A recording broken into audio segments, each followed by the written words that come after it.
Hello दोस्तों। तो मेरा नाम है सोनू और आज आप सभी का स्वागत है एक नई वीडियो में। तो आज मार्केट में एक शॉकिंग न्यूज़ देखने को मिली है। कोटक महिंद्रा बैंक के शेयर प्राइसेस अप टू 80% तक गिर गए थे। मैं एकदम पैनिक में आ गया और बहुत लोग मेरी तरह जिन्होंने अचानक से ये न्यूज़ देखी होगी, अचानक से शेयर का प्राइस देखा होगा, तो अचानक से वो भी बहुत पैनिक में आ गए होंगे कि आखिरकार हुआ क्या है। क्या कोटक महिंद्रा बैंक ने कोई न्यूज़ आ गई है या उसमें कोई स्कैम हुआ है, इन्वेस्टर्स का पैसा डूब गया। ये सब बहुत सारी चीज़ें मन में चलने लगी।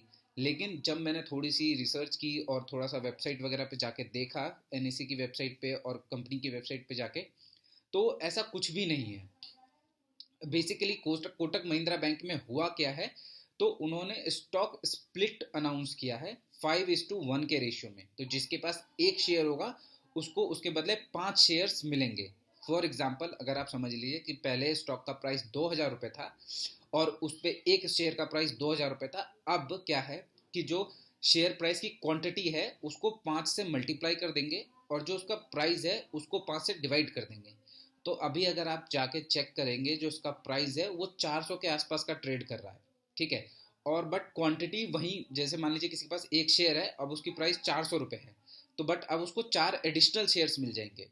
तो उसके पास 5 शेयर हो जाएंगे और उसकी वैल्यू अभी भी 2,000 ही रहेगी। तो इससे कोई फर्क नहीं पड़ता है, लेकिन अभी भी जो उसकी इन्वेस्टमेंट वैल्यू है वो सेम सेम रहेगी।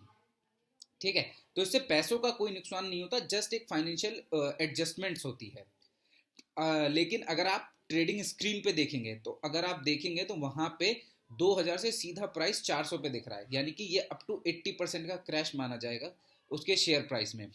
बट ये सिर्फ एक टेक्निकल एडजस्टमेंट है, कोई रियल क्रैश नहीं है और किसी का किसी तरह का कोई भी नुकसान नहीं है।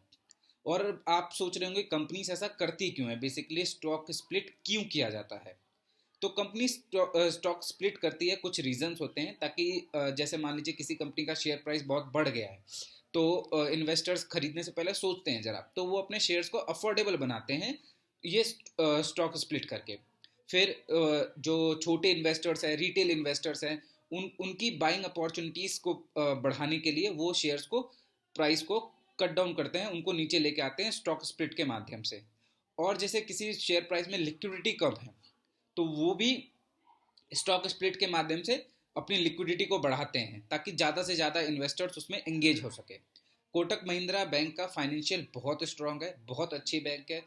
पैट इबिड्डा सब कुछ बहुत स्ट्रांग है, किसी तरह की कोई प्रॉब्लम नहीं है बैंक में।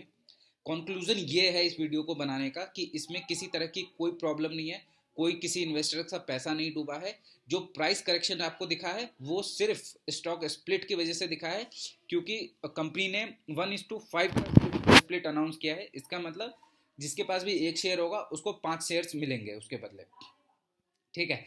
अब इससे क्या है कि आपको किसी तरह के डरने की कोई ज़रूरत नहीं है, कोई पैनिक सेलिंग मत करना। ठीक है। बस कंक्लूजन यही है वीडियो का कि प्राइस जो क्रैश दिख रहा है आपको वो कोई क्रैश नहीं है, जस्ट एक फाइनेंशियल एडजस्टमेंट है और किसी तरह का कोई नुकसान नहीं है। अगर वीडियो आपको पसंद आई हो तो चैनल को सब्सक्राइब करें और उन दोस्तों के साथ ज़रूर शेयर करें जो आपसे सुबह सुबह ये न्यूज़ पूछ रहे हैं कि कोटक महिंद्रा बैंक में आखिर हुआ क्या है। और कमेंट में ज़रूर बताना कि स्टॉक स्प्लिट आपको समझ में आया या नहीं। और फिर मिलते हैं एक नई वीडियो में।